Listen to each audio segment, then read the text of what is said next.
Hi, John from The Spirited Gourmet here again, and I wanted to talk about some of the other wines that we're featuring for this coming week. So as I said in the prior video, we're going to do a little bit more emphasis on wines and how they interact with foods. And this week we're focusing on spicy foods.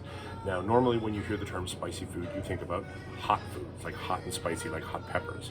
But there are also spices and spice blends that lend a very distinct, rich character to foods that are not necessarily hot and spicy. So we're going to talk about some of those and how they work with these wines. So let's get started. So the first spice we're going to focus on is Herbes de Provence. So this is a classic blend of spices from Provence. It is very flavorful. It is very floral and aromatic. It gives us wonderful perfume.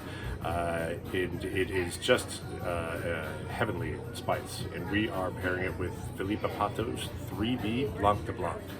So she is a natural winemaker working right around Lisbon and on the Atlantic coast of Portugal.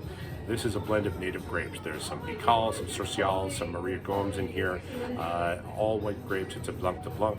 It is very fresh. It has this wonderful herbaceousness to it, and I thought it would be a wonderful, wonderful combination to go along with maybe like a savory leek tart flavored with Herbes de Provence and maybe topped with a little bit of fresh goat cheese. Next, we have from the first, this is a Gewürztraminer, and we're recommending this with ginger. Ginger is an extremely potent herb. It has an incredible array of flavors, and it is a very distinct flavor and aromatic profile. Gewürztraminer is kind of a natural pairing. Gewürz shows all these really interesting flavors of like lychee and rose petals, and sometimes a little bit of smokiness. And we were thinking that with this expression, which is just a tiny bit off dry, this would be wonderful with like a dish of grilled chicken with like a ginger lemongrass glaze, especially if there's just a little bit of heat in it, but not necessarily. Ginger and Gewürz, they're just like made to go together. Next, for a spice called saffron, the queen of spices, we're recommending the Fond Cypress, the Super Glue. This is 100% Grenache Blanc. It is juicy, it is vivacious, it has this nice kind of like peach and pear, like white peach and pear.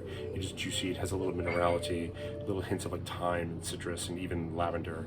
And I was thinking that if you were to do this with like saffron butter basted chicken with roasted apples, you would be in a very, very happy place.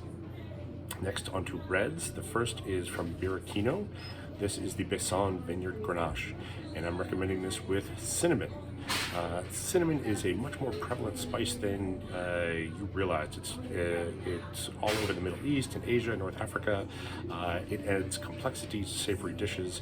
It actually works to enhance the flavor of like savory notes, like umami flavors. The Birichino shows all these wonderful like dark-skinned berries, like fruit liqueurs. There's almost like a mineral spice note on the finish. And I was thinking that this would go with a Greek dish called chicken kapama, which is a braised chicken dish that is braised in a cinnamon-scented tomato sauce. I had a good friend that used to make this for me. I thought it was wonderful, and I think this wine would be absolutely perfect with it. And last, we're going to talk about the spice called clove. Clove is also very, very ubiquitous. In France, they use it in a blend called Quatre Épices. In India, it's a component in garam masala. It's part of Chinese five spice. And in North Africa, like in Morocco especially, it is in Ras el Hanout. It has this really sort of perfumed notes, and it really works well with rich red wines, especially ones that have had a little time in oak. So this is a Priorat from Black Slate. Grenache, Carignan, a little bit of Cabernet Sauvignon.